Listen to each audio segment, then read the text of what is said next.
ইফতারের মাসেই মূলত ভাজা পোড়াটা বেশি খাওয়া হয়। আসরের নামাজ পড়েই ভাজা পোড়া রেডি করার প্রস্তুতি চলছে, আর কখন যে সময় চলে যায় একদমই বোঝাই যায় না।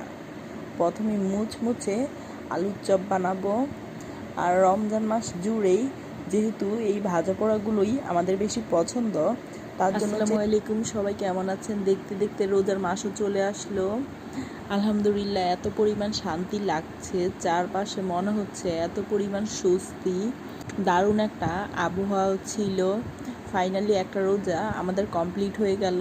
আসরের নামাজটা পড়েই চলে আসলাম রান্নাঘরে, যেহেতু সময়ও কম, চটজলদি ভাজা পোড়ার কাজগুলো শেষ করব। মেনুতে আজ ভারী কিছুই রাখবো না, সিম্পল। ইফতারি করতে যে মেনুগুলো না হলেই নয়, আজ সেগুলোই বাসায় বানাবো, যেমন ছোলা, পেঁয়াজু, বেগুনি, এই তো সিম্পল রেখেছি। প্রথমেই মুচমুচে করে আলুর চপগুলো ভেজে নিচ্ছি। কার কার আলুর চপ খেতে ভালো লাগে আমাকে কিন্তু জানাবেন। আমার এই গরম গরম চুলা থেকে নামানোর পর এই মুচমুচে আলুর চপগুলো খেতে কিন্তু কি যে দারুণ লাগে। দেন একে একে বেগুনিগুলো ভেজে নিব।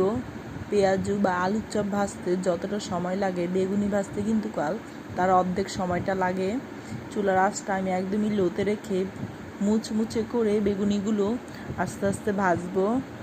এরই মধ্যে আমার বেগুনি ফুলকো ফুলকো হয়ে ফুলে উঠছে। মাশাআল্লাহ, দেখতে এতটা বেশি সুন্দর লাগছিল। রোজার মাস ছাড়াও অন্য টাইমগুলোতে ছোলা, পেঁয়াজু বা বেগুনি খেলেও এতটা তৃপ্তি লাগে না যতটা রমজান মাসের তৃপ্তি বা আনন্দ সহকারে খেতে ভালো লাগে।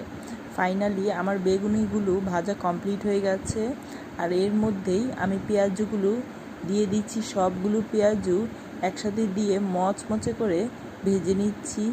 ফাইনাল লুকটা যা সুন্দর হয়েছে, একদমই ক্রিস্পি।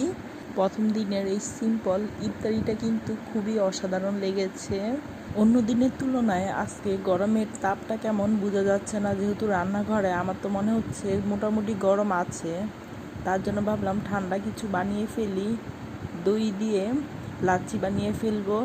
চেষ্টা করেছি লাচ্ছিতে যতটা কম মিষ্টি দেওয়া যায় ততটাই দেওয়ার, কারণ রোজা রেখে এতটা মিষ্টি খাওয়া একদমই অসম্ভব। মুড়িতে, জিলেপি, সাথে লাচ্ছি বা শরবতেও মিষ্টিটা খাওয়াই পড়ে।